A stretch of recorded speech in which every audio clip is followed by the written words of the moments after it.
India baru saja mengambil langkah konkret untuk memperkuat hubungan strateginya dengan Indonesia.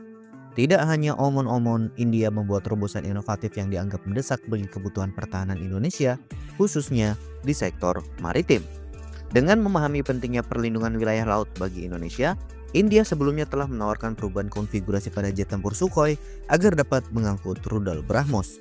Tawaran ini dianggap menarik karena akan memungkinkan Sukhoi menjalankan misi lintas Sumatera dengan kemampuan serang maritim tanpa mengabaikan perannya sebagai pesawat tempur superioritas udara. Namun, perubahan konfigurasi Sukhoi juga menimbulkan kekhawatiran di kalangan pengamat pertahanan.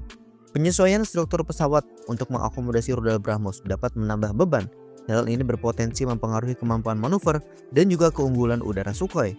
Hal ini tentu membuat tawaran India menjadi subjek diskusi yang intens di Indonesia yang memiliki perhatian besar terhadap kemampuan pesawat tempurnya dan mempertimbangkan dampak dari perubahan ini terhadap operasionalisasi Sukhoi. Karena itu, India kini menawarkan alternatif lain yang lebih inovatif untuk mendukung Indonesia. Menurut situs berita India, Bharata Pulse News, India telah secara resmi menawarkan pesawat tempur ringan Tejas kepada Indonesia. Pesawat ini akan dirancang khusus untuk membawa rudal BrahMos, menjadikannya platform ideal untuk melindungi wilayah perairan dengan ukuran yang lebih kecil dan bobot yang lebih ringan dibandingkan Sukhoi. Tejas telah diyakini mampu mempertahankan kemampuan manuver yang unggul meskipun dilengkapi dengan senjata berat seperti rudal BrahMos.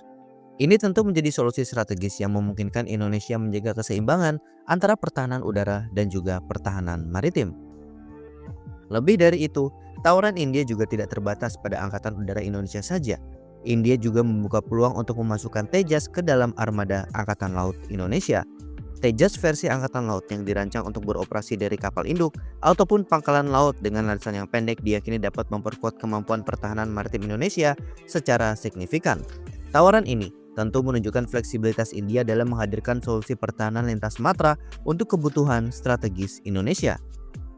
Langkah India ini menunjukkan komitmen yang serius untuk menciptakan perubahan besar dalam struktur tentara nasional Indonesia, baik di matra udara maupun laut.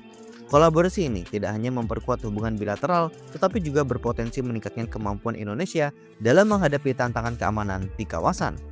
Dengan adanya tawaran Tejas yang mampu membawa BrahMos, India menggarisbawahi visinya untuk menjadi mitra strategis utama bagi Indonesia di sektor pertahanan untuk masa depan. Melalui tawaran ini, India tidak hanya menegaskan kepemimpinannya dalam inovasi pertahanan, tetapi juga memperlihatkan pendekatan yang adaptif terhadap kebutuhan negara mitranya. Bagi Indonesia, langkah ini dapat menjadi peluang untuk meningkatkan kapabilitas pertahanannya dengan teknologi canggih yang dirancang untuk memenuhi kebutuhan spesifik negara kepulauan. Nah, bagaimana menurut kalian?